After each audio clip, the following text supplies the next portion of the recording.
we're hoping to see a pace going significantly higher, getting ready for the bunch sprint. But then you go like 10Ks, it's still 10Ks to go. Yes, that's. And obviously, there's no breakaway in front. It's all about maintaining a high enough speed that would discourage any breakaway attempt. And I think now it's gonna be just there's unlikely to be any more further breakaway attempt. But I think the sprinter train is gonna control all the way to the finish. So here, back again, Tudor is so active, and the Ukiyo, Ichibashi, the Asian jersey. Now they're finally getting close to rotating to the front. Oh yeah, he's gonna trying to deliver their sprinter. Matteo Malucelli. Yeah, didn't have a good run yesterday. He got 7th. Yeah. After 2 days in a row being second to Arbor Decline. So he wants to turn the table around. Yeah. Wants another stage win. And now, especially Arbor Decline doesn't have the aero suit. There's a 4 watts disadvantage. Yeah, that's right. That is right. So that may urge. It's been close for the last few days. It's been a close finish. Like, half a wheel, half time kind of stage win. Yeah, they should have given Marucelli. There you go. Kind of booster. Manabu Ishibashi now. Ishibashi in the front. Asian classification leader on the front, driving the pace. He's the fastest Asian. He's the fastest Asian. Yes, Ichibashi is the fastest Asian in this year's Tour de Langkawi. All right. And back again, Enzo in the front with lots of bandage on his knee and also right elbow. Yeah, but yeah, that's not stopping him. No. Yeah. Yeah, this is part of the job, right? As long as you didn't break any bones, or even it does, as long as you're able to ride, that you want to work, and that's a sign of professionalism and how tough these guys are. It's really. almost like going to war, representing a team, or if you're going for like world champion, you come back all bruised up. I'm like, where did you go? Oh, it was a bike race. Who say bicycle is not a contact sport? Oh yeah, it is. It is a very contact sport. It's very much contact, especially if you're going for that sprint finish. Yeah, absolutely. It's like playing, like you're. Baik, selamat tiba di Bintulu dan Lily ketika ini berada di garisan penamat menanti para pelumba untuk menghabiskan kayuhan terjauh dalam saingan Petronas LTDL 2024, iaitu sejauh 199.3 km. Dan kita menjangkakan bunch finish di garisan penamat ini dengan 5 km terakhir dianggap mencabar. Lebih-lebih lagi ada selekoh di akhir 1 km yang akhir. Dan di sekitar kawasan Lasar Kenyalan Bintulu ni kita boleh saksikan juga ramai orang hadir yang memberikan semangat dan sokongan berbaki satu lagi peringkat dalam edisi kali ini. Dan orang dah mula ramai di sini. Cuaca yang sangat baik untuk untuk good finishing later. Dan kita saksikan pelumba mana yang bakal takluki peringkat ke-7. Sama-sama kita saksikan. That I guess the whole local audience would understand. Anyway, we've got 9 kilometers to go. We've got 9 kilometers to go. No more breakaways up the road. It's going to come down to a bunch sprint. But we never know. Earlier from Kuala Lumpur to Malacca stage in stage 5, Sean Quinn did a late last lap, late lap attack. Late attack in 4K to go. Yeah, about 4K to go. So last attack flyer, but you never know. The road is a little bit rolling out here. Potentially there will be some place for the riders to do a late attack into the race. Yeah, there's a couple roller looking at our 5K finishing profile. It's not a flat run in. It's not a flat run in into the finishing line. There's a few rollers there. Yep. So that's the last 5K. There's also a right turn that could have launched a late attack. Last 5K. Another attack. Right turn. Breakaway. There we go. Renbao. There you go. We were just talking about late attack. Yeah. Renbao is going.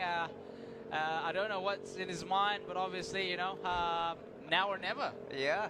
Well, now or never. Make it happen. Yeah.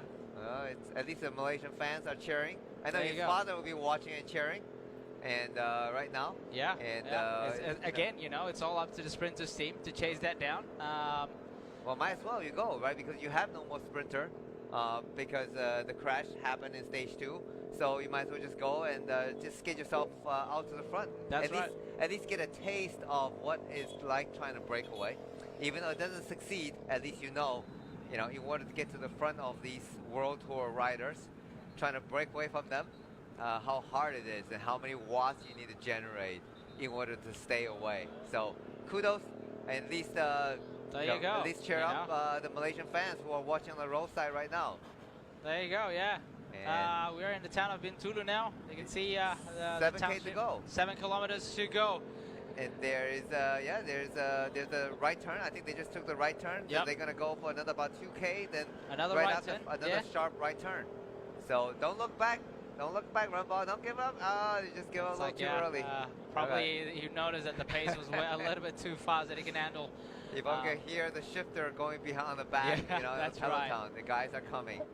But a good attempt, you know, and Malaysian national team has been very active today. That's right. Start off with the main, the breakaway earlier. Yeah, by Yusri Shari, representative on that very beautiful Cervelo S5. Yeah. But yes, we'll see long attack by Afiq Usman. Yeah, and another late attack and now Runbao. Yeah, here we go. Good job to Team Malaysia to keep the race active. Yeah, having to go to temp for this throughout the stage. It's been amazing to watch. Uskatel.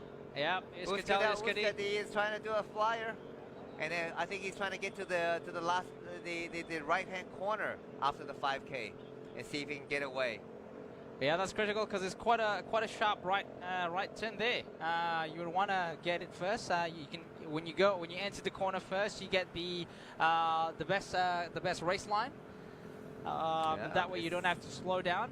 But yes, as we would have expected, Tudor Pro Cycling is aggressively bridging that gap, not letting anyone go in this last 5 kilometers to go. That's Captain America. I think he was second on the wheel and trying to go across and trying to drive the pace. There you go, Sean Quinn. Sean Quinn, yeah, there you go. Sean Quinn, and looks like another attack from EF Education first on the left side of the road. Yep, they we talk about EF didn't bring their sprinters, so the only way for them to win a stage is by hitting the sprinter team hard and trying to break away.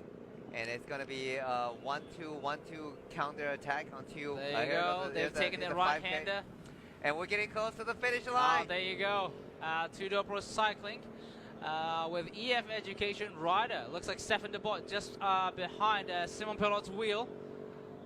And they are just driving to the finishing line, 4K to go. 4 kilometers to go and with Badiani just behind Stefan de Bot. Setting up for a bunch sprint. And it's inevitable now. It's inevitable now. 4 kilometers to go. Tudor Pro Cycling wants a bunch sprint for their sprinter Arvid declined. And they need to have a team of lead out because it's still a long way from that 2K turn all the way to the finish line. That's right. So you need to have at least, you don't want to be too much into the front, you know, then you end up facing too much wind. So you want to be around probably 15 into that corner and then just stay in that slipstream as long as possible. And then trying to jump out with a 200, trying to launch your sprint with a 200K to go because it's complete flat run in. There's no more assistance from the terrain, so it's gonna be a flat run in, and they're pointing toward the seaside, so maybe there's a little bit of headwind as well. Oh, yeah, we don't have the actual forecast, but Tudor is doing all the work.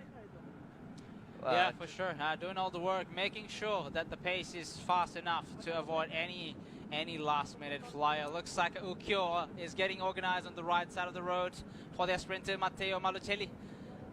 And I think Poti Cometa also trying to get Peñalve. Yeah, Peñalve. Who had a good sprint for the last few stages. He did get second in the second stage from Arau to Butterworth. And obviously he wants to redeem that first place that he thought he got in that second stage. Just from that celebration, Malucelli managed to nip him on the line. Simon Pelot, there you go. Mouth opened. You can see he's really pushing the pace up here. Just behind him, a few riders from Matteo Malucelli trying to set up for his sprinter for Ukyo. 3K to go. They're approaching the final right-hand corner, and let's see who is gonna have the upper hand leading their sprinter and deliver into a perfect position for the final launch to the line.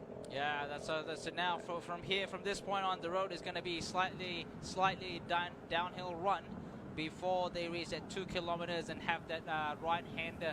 You would really need a very strong leader in the front. There you go, 2 kilometers to go.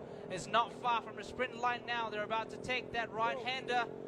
We want to see a very strong sprint line.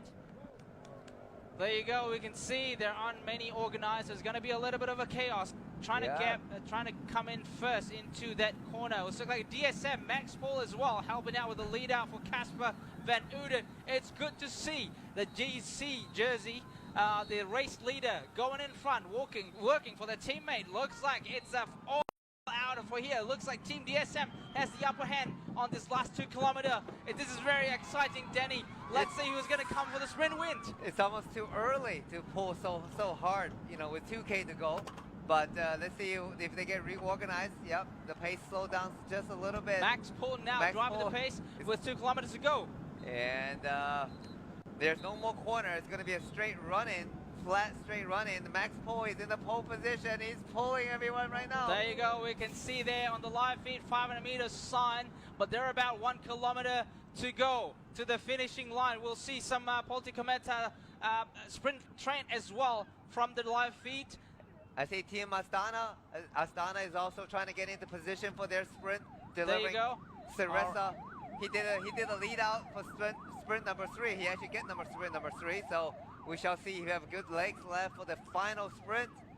Maxwell just finished his turn. Like, there you go. DSM still in the front. And now Tudor is going in fast. We can see perfect 3 riders. We can see Albert Decline just in that KBS orange jersey sitting behind Michael Zislat. There you go. It's just about 300 meters to go. Right now, 300 meters. Tudor Pro Cycling in the front, driving it for their sprinter. Albert Decline looks like fighting for position with Gleb Syriza. There you go.